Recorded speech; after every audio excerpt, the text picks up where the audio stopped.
Je vous le disais dès le début, lui, c'est un citoyen complètement dépité désormais. Il espérait décrocher la lune avec la Cour de répression des infractions économiques et financières. Hélas, il va donc rester le bec dans l'eau.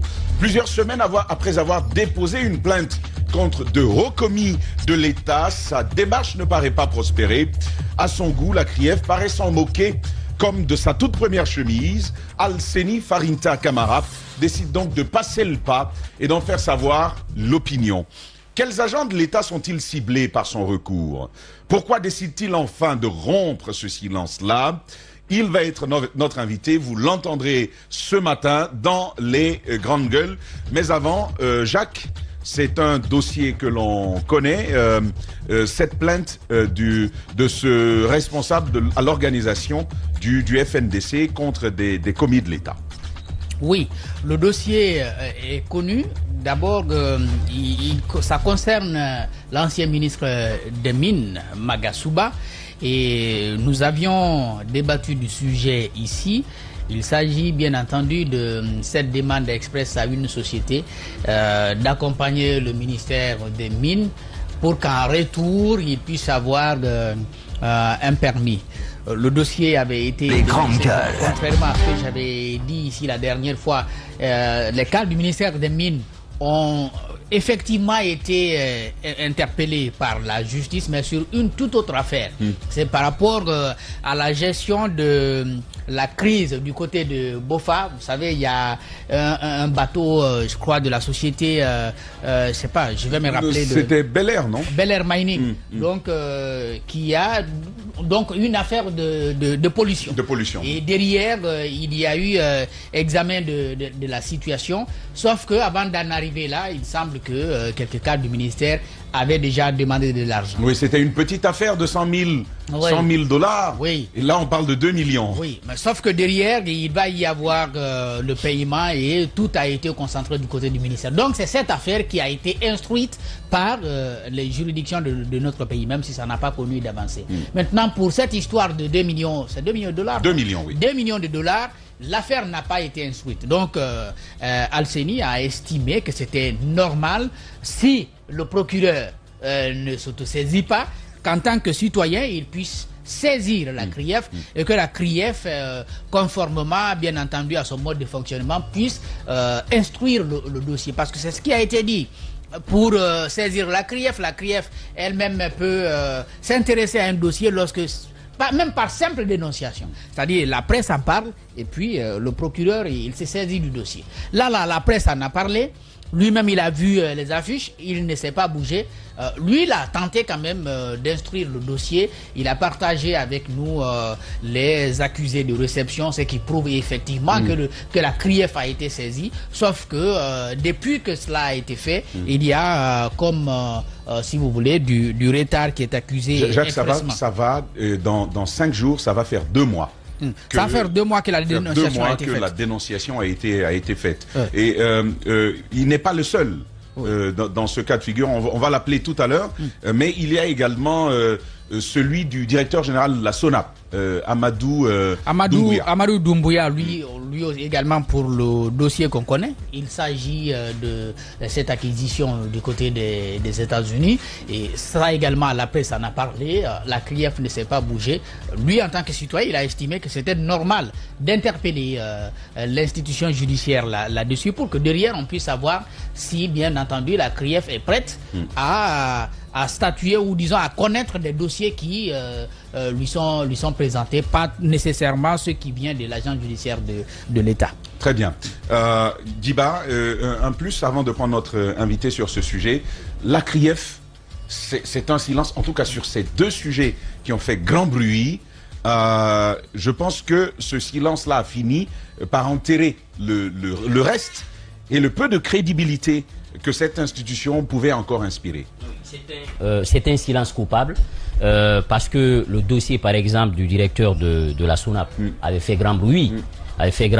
Et normalement, si vous prenez le code de procédure pénale, quand on fait une dénonciation, la justice, parce que dans la dénonciation qui est faite, il dit qu'il y a un faisceau d'éléments de preuve dont il dispose, qu'il aurait mis à la disposition de la CRIEF. En effet. En principe, le procureur, à mon avis, devait engager une action publique par rapport au dossier. Pour rappel, c'est la géolocalisation du bâtiment. Tout à fait. C'est aussi ce rapport qui incriminait la gestion de la SONAP, mais c'est aussi tous les articles, toutes les productions liées à cela, avec des liens à l'appui que chaque citoyen peut d'ailleurs vérifier. Tout à fait. Donc il dit à cet effet, par exemple, le 14 janvier 2024, à travers la publication du journaliste Fasseli Konaté, donc il est membre du conseil d'administration de Reporters sans frontières.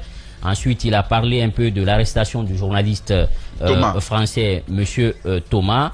Et depuis quelques jours également, il est revenu aussi sur la géolocalisation, comme vous le dites.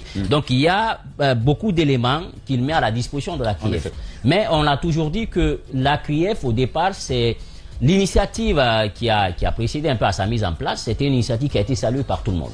Parce que quand on parle de la moralisation de la vie publique, ça veut dire qu'on veut rompre un peu avec les pratiques qui aujourd'hui qui ont entamé notre économie et qui mettent le pays en retard. Sauf que le président de la CRIEF, aussi le procureur aujourd'hui sont dans l'œil du cyclone en train de dire qu'ils sont taillables, malléables et corvéables à merci. Parce qu'ils ont été nommés par une structure. Et aujourd'hui, les cadres qui composent l'administration publique ne sont pas pratiquement inquiétés.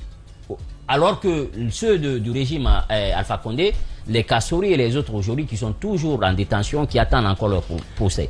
Donc c'est une justice pour les uns, mais pas pour les autres. Je pense, Diba, qu'il est temps de libérer Kassori, Diané. Je ne sais pas comment ils vont s'arranger, mais je pense qu'il est temps de les libérer. Ils l'ont fait au Sénégal, parce qu'au Sénégal, par exemple, la CRIEF a été dissoute, ils ont créé un parquet financier. Je pense qu'on peut tirer des leçons de l'échec aujourd'hui. Moi, je parle d'échec en parlant de la CRIEF en Guinée. Parce que vous ne pouvez pas quand même incriminer des gens sur la base, par exemple, des papiers volants, des rapports qui ne sont pas bien fournis. Au-delà de l'ORDEF, qui faisait un travail de qualité? Personne. Et en même temps, c'est des gens qui sont devenus des commerçants. Parce qu'il y a beaucoup d'accusations aujourd'hui qui seraient portées contre Ali, le procureur spécial de lui-même, par rapport un peu à certaines pratiques qu'on lui reprocherait. Ça, c'est entre guillemets. Mais je pense que quand on fait une telle dénonciation, si on a une justice qui est indépendante, on aurait pu les entendre. Le minimum. Le minimum. Mais même le ministre des Mines, on est revenu sur le dossier. Avait-on besoin d'une telle dénonciation? Les médias n'ont parlé. Les médias n'ont parlé. C'est ça notre mission. Mais malheureusement, on dénonce. Après, il n'y a pas d'action publique qui suit. C'est même le cas aussi du ministre des Mines. Les 65 milliards de nos francs avec la société minière du côté de Bofa, on ne sait pas ce qui s'est passé. On a dénoncé, mais il n'y a pas eu d'action. Il y a des gens qui sont protégés, à mon avis, par le système.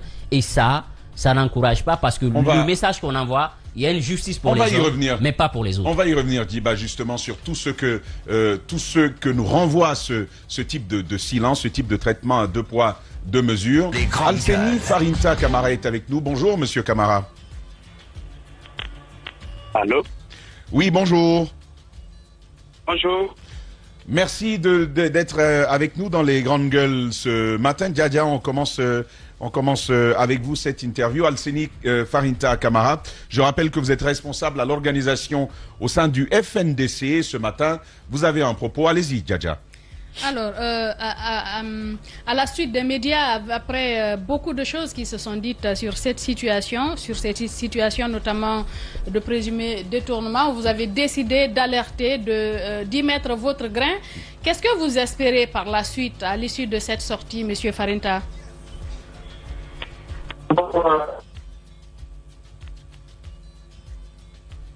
Est-ce que vous êtes là? Et on n'a pas de bonne connexion ce matin. Oui, justement, j'ai envie de rappeler une chose, parce que c'est sur la loi qui crée la CRIEF. Et il y a une disposition qui dit que les dénonciations des cas de corruption faites par la presse sont des révélations crédibles, susceptibles d'être évaluées ou vérifiées de façon à permettre des poursuites judiciaires sous peine d'engager la responsabilité de leur auteur. Je pense que la phrase, elle est claire. À mon avis, aujourd'hui, la CRIEF, tous les regards sont braqués. Si on veut vraiment aller vers la reddition des comptes, voilà des dossiers sur lesquels on peut travailler de façon... aller avec la célérité, parce que si on ne le fait pas, l'image qu'on est en train de renvoyer, c'est de dire on protège un petit groupe de cadres, parce qu'ils font partie de l'administration actuelle, et qu'on jette en fait les autres en pâture. Je pense qu'un travail a été fait, parce que j'aurais même appris que le journaliste français, lorsqu'il a voulu rencontrer les personnes de la SONAP, il est venu le premier jour où il a été conduit. Ensuite, ils l'ont rappelé pour le recevoir dans un restaurant. Il n'a jamais été reçu. Et qu'après, on aurait proposé de l'argent, ce qu'il aurait décliné. Donc si cela s'avère, ça veut dire qu'il y a une intention quand même derrière tout ça, ce qu'on est dans une situation de détournement de deniers publics. Je pense qu'il faut que la CRIEF, qui, à mon avis, est en train de dire qu'on fait un travail pour laver un peu l'administration, il faudrait que cette dénonciation qui a été envoyée, qu'on puisse traiter la dénonciation. En même temps, il faut que chaque fois que la presse, dans les émissions de grande écoute, parce que c'est ça notre mission, nous dénonçons. On ne peut pas se substituer à la justice. Très bien. On lève le dièvre. C'est à la justice de se saisir de ce qu'on dit et de faire un travail. En amont, c'est ce que Ali faisait. Mais maintenant, avec les intérêts, les centres d'intérêt, ce qui s'est passé, maintenant, on ne travaille plus. Justement, on va revenir dessus tout à l'heure. Monsieur Camara, bonjour. Oui, bonjour monsieur, bonjour à vos millions d'auditeurs et téléspectateurs. Très bien, merci donc d'être avec nous ce matin. Djadia, c'est à vous. Alors, je le disais, à la suite des dénonciations qui ont été faites normalement par la presse, vous avez décidé, vous aussi, en tant que citoyen, d'agir, de déposer plainte. Qu'est-ce que vous espérez? Est-ce que vous pensez que vous pouvez obtenir gain de cause dans cette situation? Merci, Mme Boussaïro. Avant de encore je le disais tout de suite, permettez-moi de vous exprimer toute ma solidarité et mon soutien indéfectible par rapport aux multiples cas de restrictions et d'abus d'autorité dont le groupe Adapo Média est confronté depuis un certain moment. Et je voudrais vous rassurer que la liberté, la justice triomphera sur l'oppression et la dictature.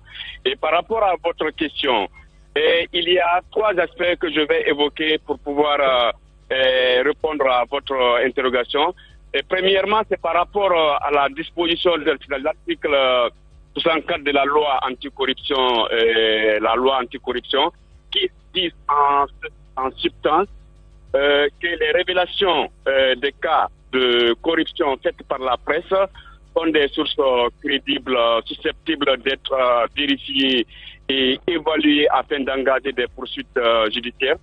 Et ensuite, l'article 96 de la même loi indique que toute personne peut faire des dénonciations publiques, des dénonciations des cas de corruption auprès du tribunal de première, auprès du procureur de la République. Mais si vous prenez dans notre cas de figure, au niveau des tribunaux de première instance, il est difficile de poursuivre certaines personnes, c'est des hauts commis de l'État. Et vous allez voir que la CRIEF a été mise en place à travers l'ordonnance numéro 007 pour des crimes, pour réprimer des crimes économiques et financiers.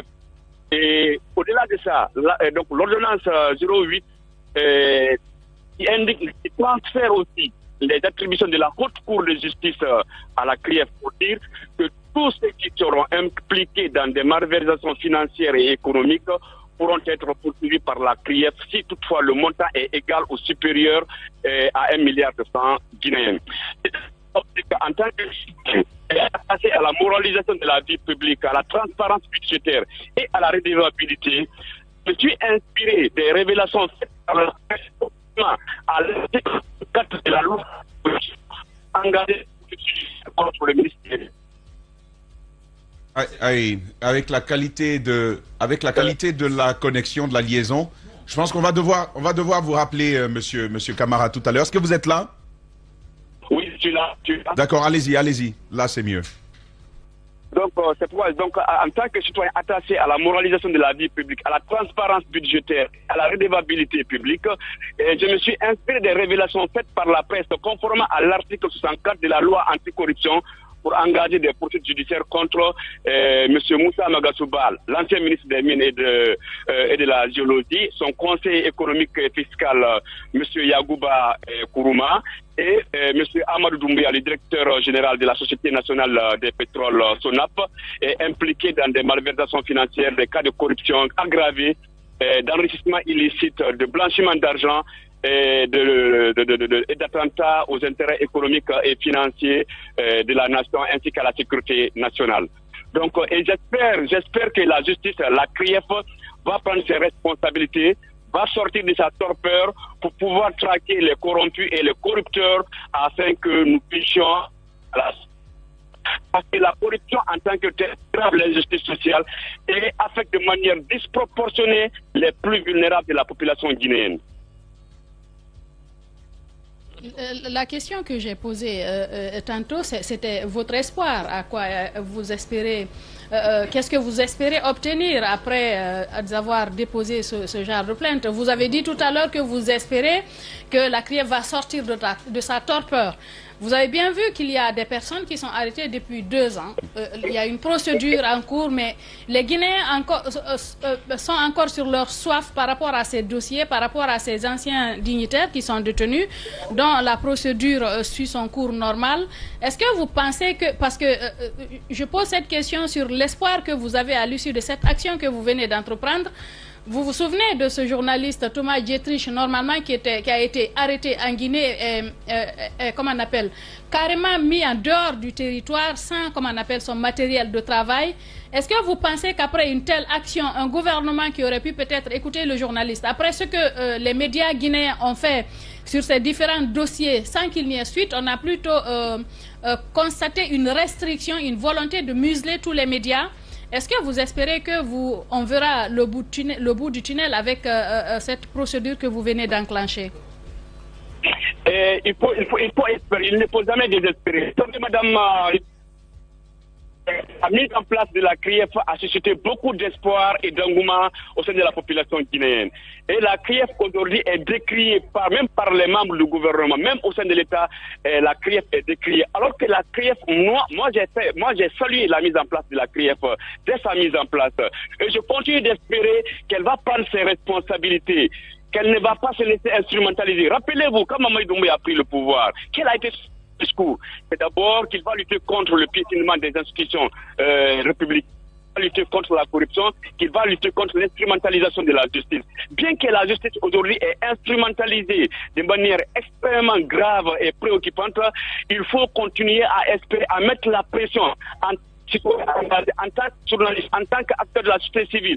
Tout le monde doit se lever pour pouvoir mettre la pression sur la CRIEF afin qu'elle prenne ses responsabilités pour pouvoir traquer les corrompus et les corrupteurs. Ceux qui sont détenus, parce que j'en ai fait une tribune pour interpréter la CRIEF. Ah, et encore un souci de liaison. C'est des gens qui ne veulent pas continuer à... Oui. Allez-y. C'est des gens qui ne peuvent pas continuer à rester dans la prison de manière éternelle tant qu'ils ne soient situés sur leur... Et ça... D'accord. Et est-ce que... leur indépendance pour... Peut-être cette préoccupation, elle rejoint la question de Djadia de tout à l'heure. Pour le dossier Amadou Doumbouya, c'est 2 mois... pratiquement dans quoi, 5 jours, mais pour le dossier du ministre des Mines, oui. On m'apprend que c'était depuis le 27 novembre. C'était depuis le 27 novembre 2023. Pour celui de la SONAP, M. Doumbouya, c'était depuis le 16 janvier. En effet, 16 janvier en accusé de réception. Accusé de réception. Justement. Mais est-ce que, par exemple, vous avez pu comprendre pourquoi ça pataugeait? Pourquoi est-ce que rien n'a démarré? Est-ce que vous vous êtes approché davantage de l'institution pour savoir ce qui se passait? Mais pour le moment, que je ne sais pas confirmer ou infirmer. J'attends de me déplacer pour aller les rencontrer, pour pouvoir confronter les informations que j'ai reçues par rapport au dossier de Moussa Magasuba et Amadou Doumbouya de la SONAP du ministère des Mines et des Géologies pour pouvoir tirer ma propre procédure que j'ai engagée contre ces fossoyeurs de l'économie nationale. Très bien. Alseini Farinta Camara, je rappelle que vous êtes responsable à l'organisation du FNDC. Vous preniez la parole justement sur ces recours que vous avez formulés à l'encontre de commis de l'État. Merci d'avoir pris la parole chez nous ce matin. Avant cette dernière question de Djadia. Oui. Ouvrez le micro. Le FNDC, M. Farinta, qui se fait rare, je veux dire, sur la scène politique et sociale ces derniers temps, est-ce que c'est dû à toutes ces restrictions que nous sommes en train de vivre aujourd'hui, parce que ça a commencé par les politiques, la société civile, aujourd'hui les médias?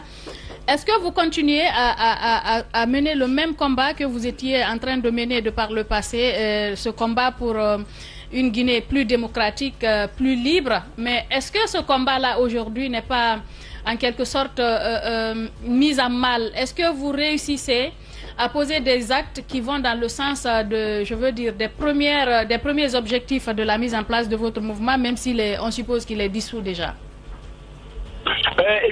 Évidemment, Madame Moufayero, nous continuons sur le terrain sans faire de bruit et nous préparer conséquemment, comme nous l'avons toujours fait, pour continuer à exiger du CNRD le retour rapide à l'ordre constitutionnel.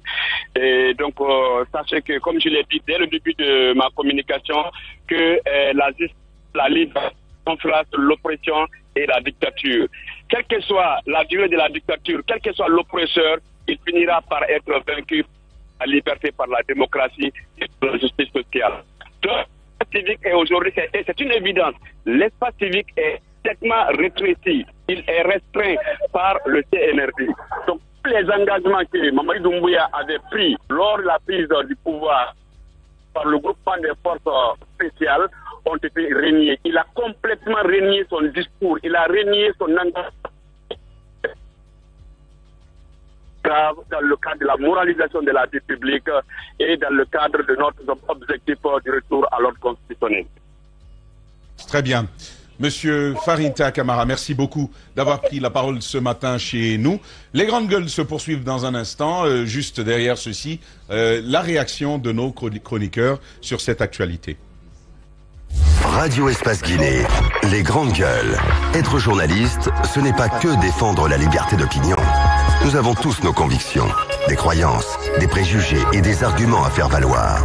Tout cela nous appartient en propre. Peut-être légitime ou illégitime, rationnel ou irrationnel, pertinent, vain ou stupide. Mais cela appartient à tout le monde. Les GG sur Radio Espace Guinée, où chaque opinion prime. À Espace, chez les GG, nous travaillons à la vérité des faits par l'enquête et par une information équilibrée. Des faits qui peuvent déranger, des faits qui peuvent bousculer. Bienvenue sur Espace, les GG de 9h à midi sur Radio Espace et Espace TV. Les grandes gueules. Tout sur les dessous de l'actu. Ici, l'actu rime avec liberté de ton sur Radio Espace. Et voilà, nous revenons justement au sujet de cette actualité Mohamed Ali. On a écouté Alseni Farinta Camara au sujet de ses recours. C'est un double ou un triple recours justement qu'il porte auprès un double, hein. C'est double, voilà, oui. qu'il porte auprès de la Cour de répression des infractions économiques et financières. Et depuis bientôt 4 mois. Regardez l'équation. Et à rien. Farinta Camara, membre du FNDC, porte plainte contre un responsable nommé par le CNRD. Un citoyen surtout. Trouvez l'erreur. Un citoyen surtout. Oui, trouvez l'erreur. Trouvez l'erreur parce que cette plainte-là, au minimum 2 raisons pour ne pas que ça aboutisse. Je pense même que le FNDC devrait s'inscrire dans cette démarche. Non, mais non, il porte pas ça. Il porte ça comme un citoyen. Il porte ça comme un citoyen. On sait qu'il est citoyen, mais personne ne connaît Farinta en dehors du FNDC. Aujourd'hui, vous ne pouvez pas, il est encore membre, il faut le dire. De toutes les façons, il a cette identité, même si aujourd'hui, il entre dans une mosquée, on sait que c'est Alseni Farinta du FNDC. C'est une identité sur lui. C'est pas ça que je suis en train de parler. Sinon, dans sa plainte, il n'a nullement mentionné FNDC dedans. Donc, ça ne concerne nullement FNDC. Mais on sait que c'est un activiste de la société civile qui appartient et qui se réclame encore d'une organisation dissoute. Cette organisation est la première à être dissoute par le CNRD. On peut dire que cette organisation s'est présentée comme étant le premier adversaire, si on peut présenter en ces termes, de la gestion donc, du régime du CNRD. Une plainte venant de quelqu'un se réclamant de cette organisation, même si dans les textes officiellement il n'a pas mentionné le FNDC, eh ben, ça a toutes les chances que ça ne passe pas. Hein. Donc, ça ne passe pas parce que c'est Alseni Farinta, premièrement. D'ailleurs, on ne prendra même pas la peine, et je doute fort que le parquet ait pris la peine de lire le contenu. Parce que simplement, ça vient de quelqu'un. Vous savez, ça arrive. En fait, il y a des moments où il y a quelqu'un, quand il te parle, ce qu'il dit c'est bon, mais même si c'est bon, tu ne veux pas. Parce que ça vient de lui. Tu ne veux pas que ça vienne de lui. C'est dommage. C'est simplement dommage parce que c'est un citoyen qui interpelle l'État sur des cas de prévarication présumés. Exactement. comme l'a fait les médias, comme nous le faisons ici tous les matins. Mais c'est que ce sont les mauvais dénonciateurs qui sont en train de dénoncer.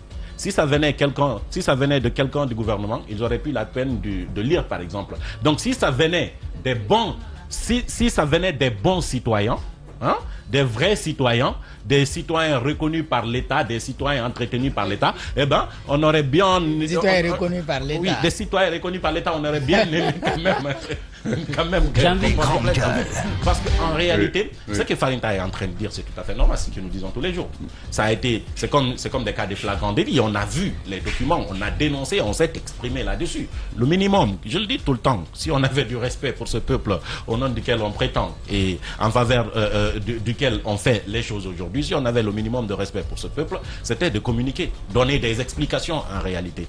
Mais ça aussi, c'est la faute justement de nos organisations de la société civile. Malheureusement, nous n'avons pas une organisation de la société civile suffisamment organisée et suffisamment puissante, capable quand même de mettre la pression à quelque dimension que cela soit. Aujourd'hui, ça n'existe pas. Malheureusement, les organisations qui existent sont plus souvent politiques, c'est-à-dire ce sont des organisations de la société civile, mais fortement politiques, on va dire ça comme ça. Et les membres, le plus souvent, sont à la recherche, et l'expérience l'a montré, hein, d'un poste dans une institution ou dans une autre. On veut être à la tête d'une régie financière ou on veut être à la tête de la CENI ou quelque chose de ce genre. Ce qui fait qu'aujourd'hui, ces membres des organisations de la société civile sont le plus souvent influençables. Ça, c'est la première raison pour que cette plainte ne passe pas. Ça passe pas parce que c'est pas le moment de salir le régime CNRD.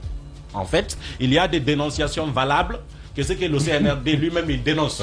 C'est-à-dire que lui, il décide de dire ça là, c'est pas bon. Des dénonciations recevables et d'autres qui ne le seraient pas. Si ça vient, c'est pas possible. Si ça vient des autres... J'ai envie de te dire, je t'aime beaucoup.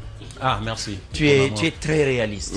Ok, merci. Eh ben, pour le coup, c'est vrai. Donc, du coup, si ça, plutôt, ceux qui ont dénoncé, c'est pas les membres du CNRD. Donc, ceux qui ont dénoncé, qui ne sont pas membres du CNRD, ne savent pas comment dénoncer. Vous savez, pour que tu dénonces en tant que membre du CNRD, il faut avoir la méthode de dénonciation. C'est laquelle? Ce que tu dois dire, l'angle que tu dois montrer. C'est laquelle la méthode? La bonne méthode, c'est ce qui ne nuit pas à ceux qui décident principalement. C'est-à-dire que tu dois décider de sacrifier quelqu'un sans atteindre le chef, en réalité. C'est la bonne méthode. La bonne méthode, c'est ça. Et celui que tu dénonces ne doit pas être le petit de quelqu'un que tu ne dois pas dénoncer. Exactement. Donc, la méthode existe et si tu ne le sais pas, tu ne peux pas le savoir si tu n'es pas... C'est même pas le petit, lui, c'est l'agent. Exactement. En fait, dès que j'ai vu le dossier, je vous ai suivi, mais dès que j'ai vu le dossier sur la SONAP, ce qui m'est revenu à l'esprit, vous vous souvenez, les devises. Les devises, oui. Les devises sur lesquelles on avait travaillé à l'époque. L'équivalent de 80 millions de dollars. On avait travaillé là-dessus. Éléments sous la main. Ce n'est allé nulle part. Et c'est en étudiant qu'on a compris en fait que finalement, c'est au-delà même parfois. Finalement, la SONAP, c'est une agence. Donc, c'est une agence au service de plus haut. Je termine là-dessus pour dire, Tamba, que aujourd'hui, on comprend aisément que même pour dénoncer ce qu'on... L'État demande, le régime demande à ce qu'on participe justement aux dénonciations. C'est ce que les textes nous disent, en théorie. Mais il y a quelqu'un qui disait que bientôt il ira lui vivre en théorie parce que là-bas tout est facile. Donc sur papier, tout est facile en théorie. L'applicabilité, les citoyens peuvent dénoncer, le juge s'autosaisit pour... Mais on voit qu'en pratique, c'est pas le cas. Il y a les bons dénonciateurs qui n'ont pas encore dénoncé le dossier. Et ceux qui ont dénoncé, ils n'ont pas la capacité, hein, les juristes aidez-moi, ils n'ont pas la capacité, la qualité juridique de dénoncer. Donc c'est irrécevable. C'est pas du tout, on peut même pas regarder dedans malheureusement. On est obligé de vivre avec ça. Oui, justement, au-delà de la qualité, hein, ou de la capacité, même si le FNDC n'était pas dissous, il ne pouvait pas porter plainte au nom du FNDC. Parce que le FNDC n'a pas d'agrément. Voilà, c'est dit dans la loi, il faut que l'entité ait un agrément. Et puis, voilà, il y a plusieurs facteurs qui pourraient expliquer ça. Maintenant, sur sa personne, il le fait en tant que citoyen, ce qui est quand même reconnu par la loi. Moi, ce qui quand même dérange, c'est un peu le délai. C'est le temps passé. Par exemple, sur la plainte concernant le ministre, c'était depuis le 27 novembre 2023. Donc, 4 mois après, il n'y a pas de retour, il n'y a pas de communication, rien, silence radio total. Et par rapport au directeur de la SONAP, c'était, ils ont reçu le courrier le 16 janvier 2024. 16 janvier 2024, nous sommes en mois de mars. Et le jusque 11 là, mars, le 11 mars aujourd'hui, jusque-là, il n'y a pas de communication, pas de retour, c'est un silence cathédral du côté de la CRIEF. Ça veut dire que, je l'ai dit, c'est une justice pour les uns, pas pour les autres. Tant que vous appartenez au CNRD, au gouvernement CNRD, ça veut dire que si vous êtes inquiété, ça entame l'image de la gouvernance qui est en place. Maintenant, aujourd'hui, ce qu'il faut faire, c'est que il y a tellement d'informations, il y a un flot d'informations qui fait qu'on aurait pu instruire ce dossier très facilement. Parce qu'au-delà de la dénonciation des journalistes d'en bas, il y a un principe de réciprocité entre les instances. En effet. Par exemple, s'ils disent, OK, nous n'avons pas, c'est très mince ce que nous avons comme élément, la CRIEF aurait pu, par exemple, il y a des conventions que nous avons ratifiées, aurait pu, par exemple, demander aux juridictions américaines un lien de réciprocité pour dire, nous avons besoin de recouper certaines informations. On nous parle d'une maison du côté des États-Unis, on nous parle de plus d'1 million de dollars qu'un agent public aurait acheté. Donc nous vous demandons au nom de ce principe de réciprocité judiciaire de nous éclairer la lanterne. Ça allait les permettre d'avoir des informations, mais c'est parce que tout simplement, on n'a pas intérêt à toucher ce dossier parce qu'il y a des ramifications. Vous voyez le directeur de la SONAP, mais moi je vois au-delà de lui. Regardez le temps qu'il a fait à la tête de la SONAP. 1 million, plus d'1 million de dollars en bas. Pour un simple directeur, moi je pense qu'il est protégé parce qu'il y a des responsabilités au-delà de cet homme-là. Il y a des ramifications. Vous avez parlé du dossier des devises. Vous vous souvenez, lorsque vous commencez à enquêter, vous constatez tout de suite que ça va aller en cascade, vous allez remonter au-delà du directeur parce qu'il y a des personnes qui tiennent le haut du pavé, qui ont des intérêts en jeu. Donc, il nous avait dit ceci, les yeux dans les yeux, quand nous l'avions rencontré. Et je pense que c'est maintenant que je comprends tout le sens. Je lui avais posé la question autour de cette pyramide-là, d'abord du pactole, du montant, et de ce que, de la part qui lui reviendrait périodiquement, donc par mois, en effet. lui. Je pense qu'on parlait de 350 000 dollars. Vous vous souvenez de sa réponse? Il m'a dit, si dans ce montant, moi, c'est 350 000 dollars qui doivent me revenir, je ne suis pas un maudit, je n'accepterai pas ça, M. Mara. Parce que 350 000 dollars par mois dans cet argent, moi, je ne l'accepterai pas. Il a répété pour la deuxième fois, je ne suis pas un maudit. Ça veut tout dire aujourd'hui. Et effectivement, on se rend compte que 350 000 dollars, parfois c'est la quête d'une vie, hein, justement. Dans beaucoup d'endroits. Parce qu'on est face à une situation. Mais pour lui, ce n'est absolument rien. Oui, on est face à une situation de 14 milliards. Avant qu'il découvre notre ténacité, moi, c'est sa sérénité qui m'a parce mis qu'il est la puce à confiant. l'oreille. Justement, il est confiant. On se sent protégé. Parce que c'est vous qui êtes vu, c'est les menus frétins, mais il y a des gros poissons qui sont derrière, donc il est protégé. C'est le même scénario avec le ministre des Mines sur les 2 millions de dollars dont on parlait sur le schiste. En même temps, les 65 milliards de nos francs guinéens concernant la société minière du côté de Bofa. Il y a des ramifications, donc on protège des gens parce que tout simplement, vous qui êtes là, c'est un paravent. Mais derrière, il y a la réalité, elle est tout autre. Ça fait que la CRIEF, quelle que soit la volonté qu'on va afficher, on ne peut pas poursuivre ces genres de dossiers parce que poursuivre, ça risque de se désagréger. C'est se poursuivre soi-même. Justement, c'est se poursuivre soi-même, donc on ne peut pas se tirer une balle dans les pieds. Le faire, c'est de scier la branche sur laquelle on est assis. Et ça, je pense que rien de bon nous sortira de ça, il ne faut pas s'attendre. Mais nous, en tant que journalistes, on va continuer à dénoncer parce que c'est notre rôle, on a une mission de service public. Mais une fois encore, je pense que ce qui est en train de se passer, c'est qu'on a douché un peu nos espoirs. C'est une désillusion totale. Justement, c'est une désillusion totale pour... On les a effacés. C'est un désenchantement total pour l'opinion publique. On pensait qu'on avait quelque chose en main, mais sauf que ce que fait la CRIEF aujourd'hui, vivement sa dissolution, et même si on dissout aujourd'hui, quel Guinéen? C'est ça en fait le vrai débat. Quel Guinéen? C'est le mot que je redoutais, Jacques. Dissolution de la CRIEF. Je crois que c'est la première fois en studio qu'on le lâche comme ça. Oui, mais on a... mais après, quand on est face à ça, je sais pas, qu'est-ce qu'on fait, quoi? Qu'est-ce qu'on fait finalement? D'abord, je répète ce que j'ai dit la dernière fois. Le CNRD a perdu toute crédibilité pour parler de la lutte contre la corruption. Il ne peut plus dire aux Guinéens qu'il est là pour lutter contre la corruption. Ça, c'est fini. Et je crois que lui-même, il est conscient qu'il ne peut plus s'arrêter pour dire, bon, on est là, dans nos chantiers, il y a la lutte contre la corruption. Je crois qu'il peut parler de beaucoup d'autres choses, mais la lutte contre la corruption, c'est fini. C'est mort. Je crois que ça, c'est mort, on doit oublier. Mais j'ai dit aussi que le CNRD peut reprendre la main. Mais il y a un sacrifice à faire. En effet. C'est-à-dire accepter que ses proches puissent répondre devant la justice. Nous ne disons pas dans nos émissions tel est coupable, mais il y a des suspicions. Ceux qui sont à la maison centrale, ils sont là-bas seulement parce qu'il y a des suspicions. Jusqu'aujourd'hui, il n'y a rien qui est établi que les anciens membres du gouvernement Alpha Condé ont volé. Il faut les libérer. Il faut libérer Kassori, Oye, tous. Il faut les libérer jusqu'à ce qu'on soit prêt à faire du sérieux dans la lutte contre la corruption. Non, mais c'est très injuste. Suis ma logique. Ce qu'on leur fait faire. Suivez ma logique. Et à mon avis, c'est le lit d'autres injustices futures. Suivez ma logique. C'est vrai. C'est le lit d'autres injustices futures. Le CNRD a perdu toute crédibilité pour parler de lutte contre la corruption. Première chose. Deuxième chose, il peut reprendre la main lorsqu'il accepte de faire ce qu'il ne veut pas faire. C'est-à-dire accepter que tous ceux qui sont soupçonnés de corruption, mais qui sont proches du président de la transition, répondent devant les juridictions. Tant qu'on ne voit pas ça, il n'y a plus possibilité à continuer à parler de lutte contre la corruption.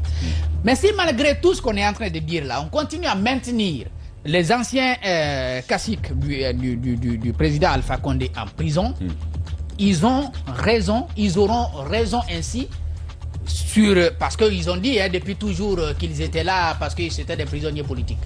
Moi, jusqu'à très récemment, je continuais à croire qu'il y avait vraiment matière de la part, bien entendu, de la CRIEF à continuer avec ces poursuites-là. Mais ils auront tout simplement raison. C'est leur raison qui pointe à l'horizon, là. Ceux qui sont détenus, ils auront bientôt raison. Ouais.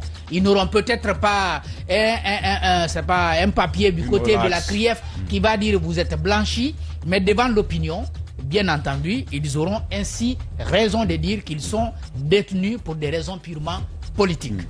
Moi, tant que je ne vois pas des actions engagées contre ces suspects-là, des suspects qui ont même été dénoncés par l'ancien ministre de la Justice, quand même. En effet. Quand même. Donc, à coup de billard. Ouais, à coup de billard. Ouais. C'est billard. Billard. On a même du mal à lire les chiffres. Oui. Donc, si on n'arrive pas à engager des actions concernant ces suspects-là, honnêtement, tout ce qui est en cours du côté de la CRIEF n'est que politique, et en ce moment, ça ne nous dit plus grand-chose. Ça ne nous dit plus grand-chose. Ce sont des mots quand même pénibles à prononcer. Comment peut-on Mais il faut être honnête avec soi-même. Il faut être honnête avec soi-même. La CRIEF, c'est... Comment peut-on se saborder on va marquer cette pause et on va se retrouver à la fin. Continuez de réagir à cette émission. Aïssa Toussané sera avec nous pour ouvrir la troisième et dernière partie des Grandes Gueules de ce matin. Merci de votre fidélité.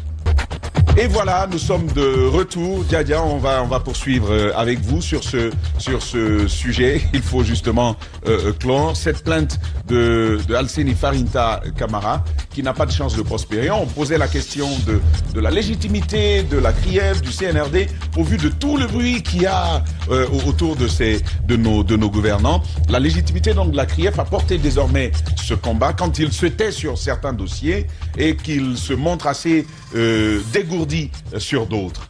Oui, il y a du deux poids, deux mesures. Et puis, cette lenteur, il y a quelqu'un qui disait, c'est Alseni même qui demandait à la CRIEF de sortir de sa torpeur, parce que, vous vous rappelez quand on a parlé de ce dossier à un moment donné par rapport au cas d'Amaro, alors que la plainte avait été déposée, on suppose qu'il y a eu des enquêtes préliminaires sur la façon, sur le compte des grandes gueules. 18 mois après, un an, 6 mois, on s'est rendu compte que la CRIEF n'a pas daigné aller vérifier les comptes, le compte de l'Assemblée de l'époque au niveau de la Banque centrale ici. Mais je me suis demandé, mais qu'est-ce qui se passe?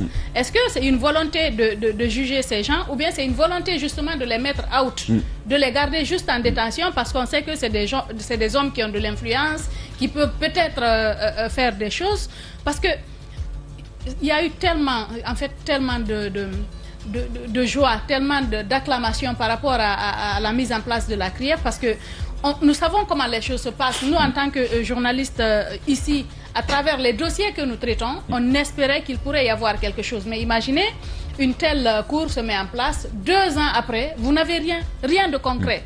Rien de concret, soit parce que les gens, comme je l'ai dit, pour une première fois... Et au-delà du discours du journaliste, le ministre Charles Wright lui-même... J'allais y arriver. J'allais y arriver. En fait, 2 ans après, vous vous rendez compte que c'est juste une cour qui a été mise en place pour manipuler, pour servir des intérêts quelquefois, parce que c'est ce qu'on se dit aujourd'hui, parce qu'on a l'impression que rien ne va arriver à bon port, en tout cas en ce qui concerne les jugements qui sont en train d'être faits. À part ça, on a parlé des journalistes qui ont fait des investigations autour de ce dossier, mais aussi vous avez vu le cas de Thomas Dietrich, qui est journaliste, mais qui a été arrêté ici, Mani Militari, et mis en dehors du pays avec confiscation de son matériel de travail. C'est pour cela que je demandais à Farinta, mais c'est bon de poser des actes comme ça parce que ça reste dans l'histoire du pays. On dira qu'il n'a pas obtenu gain de cause, mais il a essayé. Il a fait ce qu'il pouvait. C'est comme nous aujourd'hui quand on essaie de nous museler, mais nous continuons à faire ce que nous faisons. Quand j'entends certaines personnes qui disent que non, ils veulent détruire le pays, c'est eux qui détruisent le pays en fait. C'est eux qui font que ce pays stagne, il patauge, il n'arrive pas à sortir de ce bourbier dans lequel il est depuis les indépendances pratiquement. Et donc, je me dis que non seulement il y a la sortie des médias, il y a aussi ce que lui il vient de faire, mais avant, un ministre de la République a pointé du doigt le travail des magistrats de la CRIEF parce qu'il a dénoncé le fait que ces magistrats-là se rendaient souvent ou régulièrement chez des personnes qui sont incriminées et dont les dossiers se trouvent à la CRIEF. Et donc, on se demande, mais il faut le faire. Mais est-ce qu'on va y arriver? Est-ce qu'il y aura un résultat? Parce que ce qu'on est en train de vivre aujourd'hui dans la situation dans laquelle on est, vous avez des gens, par exemple, qui sont là, censés faire bouger des lignes, mais qui visent autre chose, qui veulent aller plus loin. Il y en a, par exemple, selon ce que nous apprenons, qui ne veulent pas rester sur place, mais qui veulent aller ailleurs, occuper d'autres fonctions.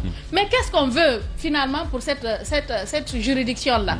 Parce que vous savez ce qui arrive le plus souvent, en tout cas dans d'autres juridictions, par rapport à certains dossiers. Vous avez des gens qui sont détenus, par exemple, à la maison centrale, qui devraient y passer juste 2-3 mois. Ils doivent sortir. Mais qu'est-ce qu'on fait? On mute le juge qui est sur le dossier, on l'amène ailleurs. Ce qui fait que la personne est obligée de rester. Parce que l'autre qui viendra... Et comme il n'y a pas de fluidité, la circulation de l'information, voilà. Et donc, les vous gens y éternisez. Vous y éternisez. Il y a des cas qu'on a vécu comme ça. Le monsieur, il est sur le point de sortir, on mute le juge, on mute le magistrat, il va ailleurs. Et donc, la procédure reprend à zéro. Celui qui viendra va s'imprégner du dossier, il va...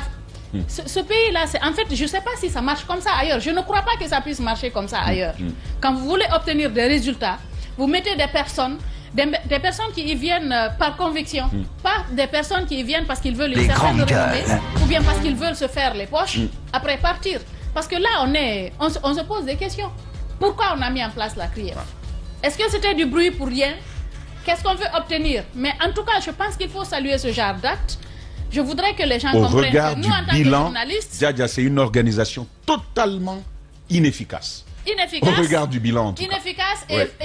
Et c'est triste, en fait. C'est triste parce que je me rappelle de ce qu'on disait au début, ce qu'on disait de la CRIEF. C'est une première.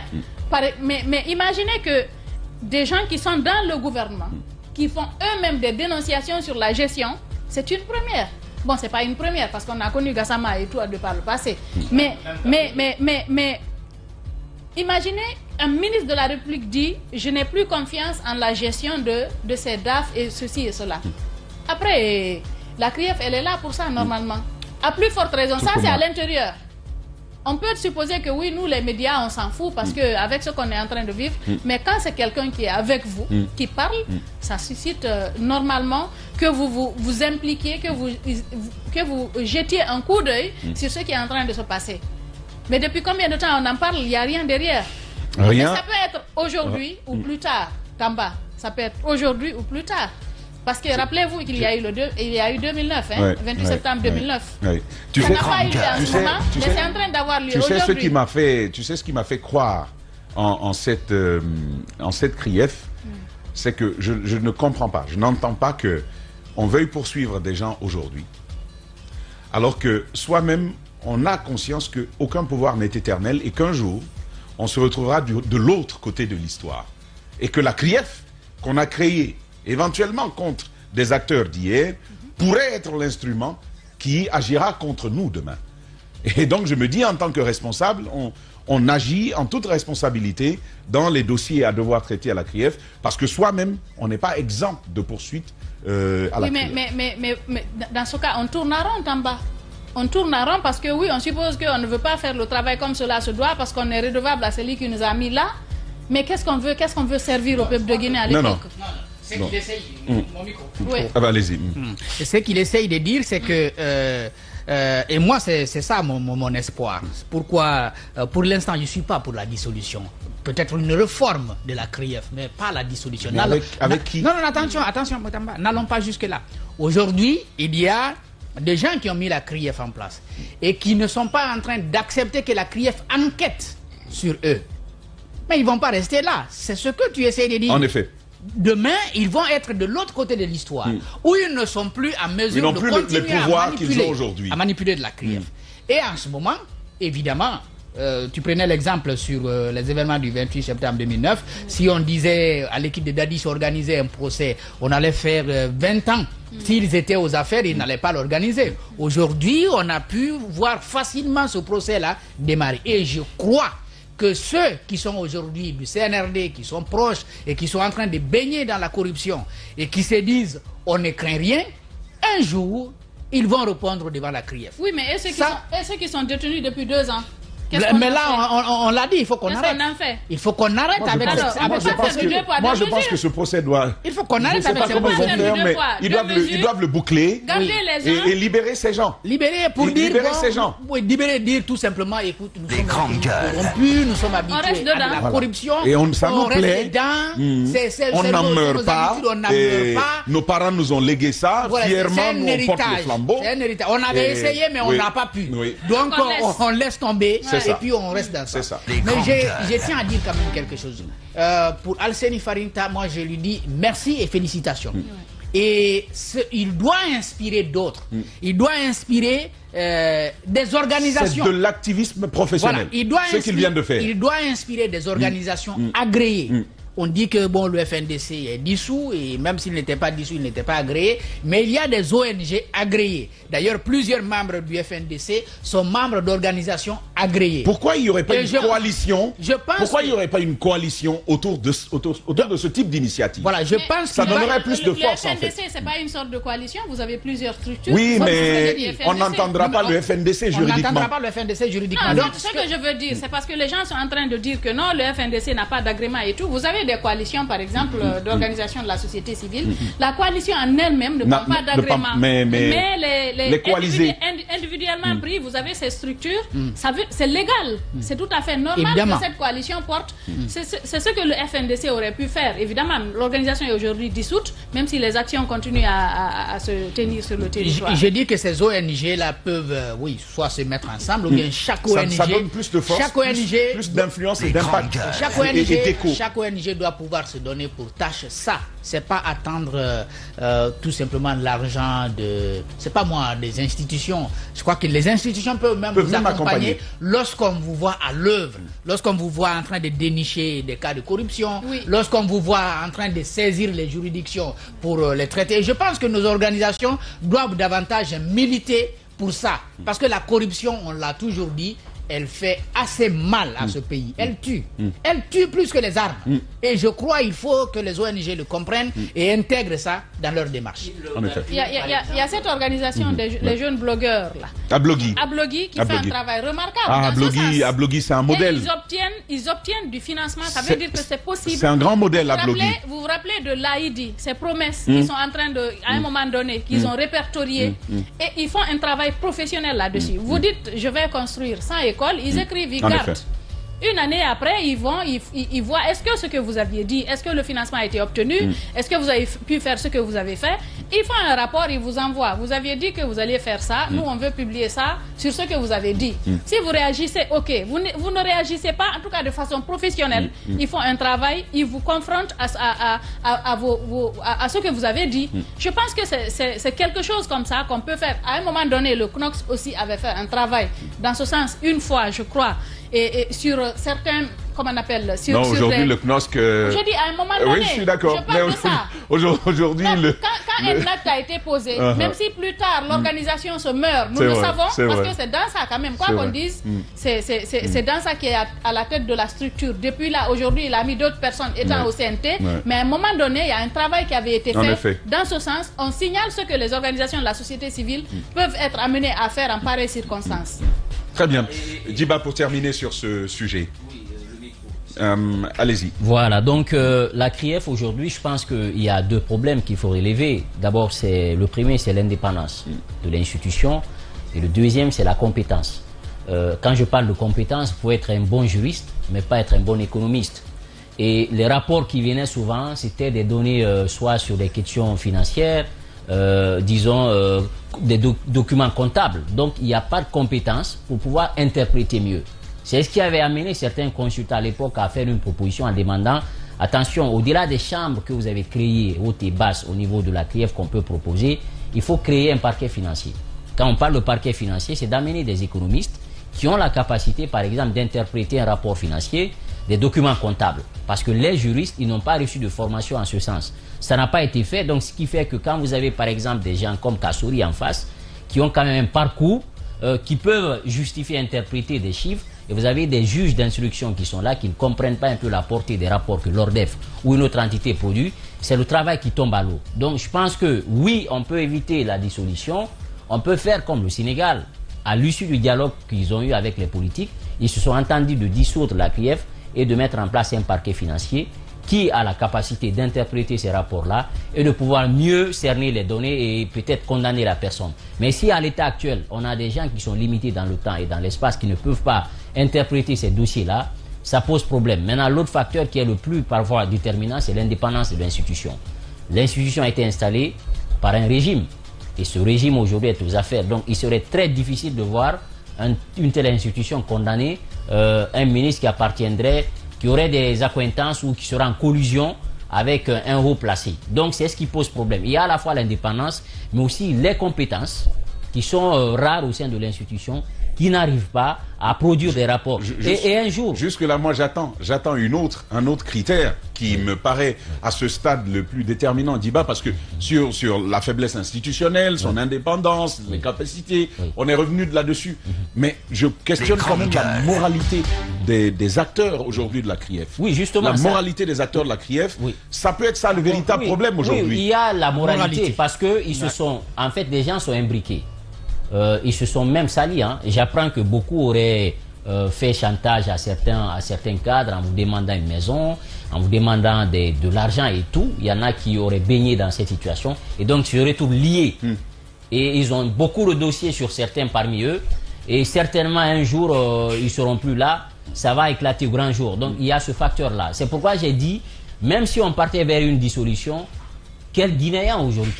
Quel Guinéen en termes de moralité? Bonne question, qui on peut avoir aujourd'hui à la tête de telle institution? C'est vrai que c'est très difficile à trouver, mais il y a des Guinéens, il y a des magistrats qui sont courageux et qui peuvent faire... C'est pourquoi moi je pense que... Ils sont difficiles à trouver. Et c'est pourquoi...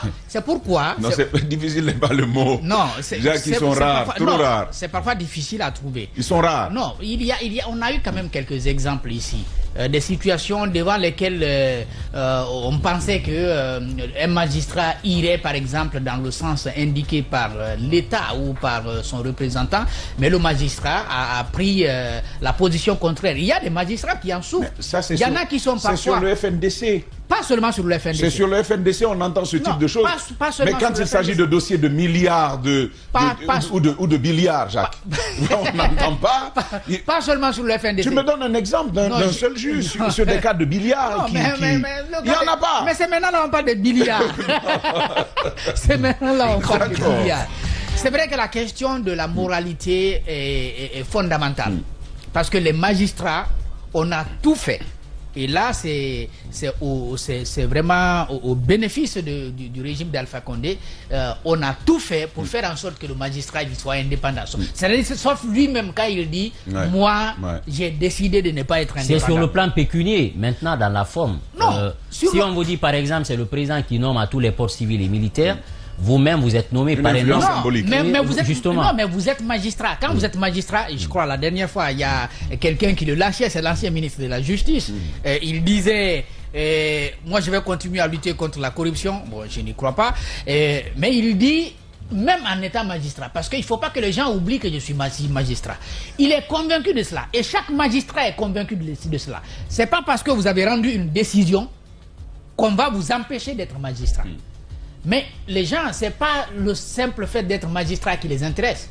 Ils veulent accéder aux privilèges. Ils veulent être chefs. C'est ça.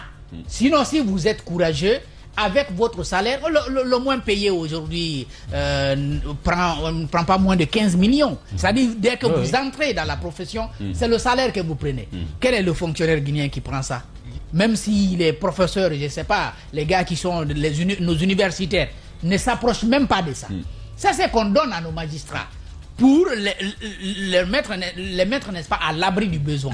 Si aujourd'hui ils continuent à baigner dans des pratiques que nous dénonçons chaque matin, il faut bien être d'accord que c'est un problème de moralité. Il faut questionner leur moralité. C'est ça. Et en même temps poursuivre les réformes, parce que faut pas que ça soit un vain mot, rectification institutionnelle. Moi je pensais on allait mettre à profit cette transition-là pour casser un peu tout ça. Parce que dans certains pays aujourd'hui, ils sont parvenus, même si les mentalités, dans chaque pays, il y a la corruption. En fait, c'est le degré. La constitution est drasse, là. Là. Justement, il faudrait qu'on puisse évoluer, on fasse évoluer nos lois pour essayer de casser un peu l'hyper-présidence de l'exécutif, parce que ça pèse un peu sur tout le monde, et renforcer un peu la capacité des institutions. Je pense que dans l'avenir, puisque nous sommes des États jeunes dans la démocratie, on est en plein apprentissage. Je pense que dans 10 années, 15 ans, on pourra avoir des institutions fortes qui vont amener les hommes à prendre des décisions au profit de la nation. Justement, il y a encore deux petits sujets à aborder dans le cadre de cette émission, justement. On parlera de ce dossier de Aminata qui a finalement été déposé à la Maison centrale, mais aussi la vie, les denrées, les prix de première nécessité. C'est un sujet d'actualité. À l'ouverture, donc à l'aube du Ramadan 2024, petite virgule, et derrière on se parle.